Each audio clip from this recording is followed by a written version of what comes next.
Bonjour la famille, comment allez-vous? Bonsoir même, si vous allez nous suivre en différé. Nous bénissons le Seigneur qui nous permet de pouvoir partager ensemble. Ce soir, j'ai quelques pensées qui montent dans mon cœur concernant la vie de la reine Esther. Vous rappelez-vous que lorsque nous lisons la Bible, on précise beaucoup de choses sur la vie de la reine Esther, mais il y a aussi des non-dits. Alors, commençons. Vous vous souvenez que dans la vie de la reine Esther, elle était orpheline et qu'elle avait été euh, adoptée par son cousin Mardoché. Mais vous vous souvenez aussi que lorsqu'elle avait été emportée dans le palais, lorsque la reine Vashti avait blessé le cœur du roi, vous vous souvenez aussi que Mardoché lui avait interdit de révéler ses origines juives. Et quand Mardoché lui avait interdit de révéler ses origines juives, elle l'avait écouté aussi. Mais il y a quelque chose qui me tique dans cette histoire. Nulle part on précise si Mardoché était marié ou célibataire. Pourquoi? Parce que la façon dont Mardoché avait éduqué Esther, elle avait cultivé en elle la discrétion. Et c'est ce qui fait que même quand elle est entrée dans le palais du roi, elle a gardé ce même principe. Frères et sœurs en Christ, j'ai une seule chose à nous dire. La plupart du temps, nous perdons les choses qui doivent nous revenir parce que nous manquons juste de discrétion.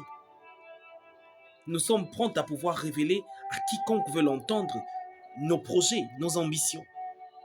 Si on commençait à appliquer un peu plus de discrétion sur ce qui nous concerne et sur notre entourage, ne voyez-vous pas qu'on résolverait la plupart des choses qui se passent autour de nous?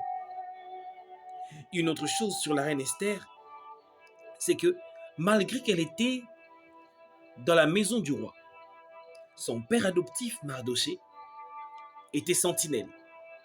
Elle n'a jamais usé de son pouvoir pour commencer à dominer sur son père adoptif. Bien au contraire, chaque fois que celui-ci avait besoin de lui parler, elle oubliait qu'elle était reine. Au point que, lorsqu'elle a entendu que Mardoché était habillé en sac dans la cour, elle a envoyé des vêtements pour lui donner.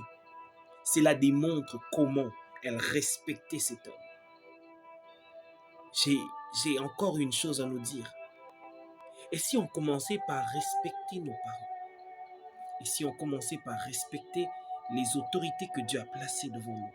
Parents, tuteurs, encadreurs, même autorités spirituelles. Et si on commençait à appliquer un peu plus de respect envers ces personnes, on serait en train de résoudre beaucoup de choses. Une autre chose, lorsque Mardoché lui recommande de voir le roi, au début elle était un peu réticente. Mais lorsque Mardoché lui a rappelé que, et si sa position était une position stratégique pour pouvoir aider, que ce soit son père adoptif et sa nation. Alors, elle a accepté, elle est partie même jeûner. Oh, j'ai une dernière chose à pouvoir nous dire. Et si chaque position que nous occupons est une place stratégique pour pouvoir être un porteur de messages pour la race des enfants de Dieu en général, pour nos familles biologiques et même pour nos frères et sœurs. Et si on changeait notre façon de faire les choses, que Dieu nous bénisse abondamment.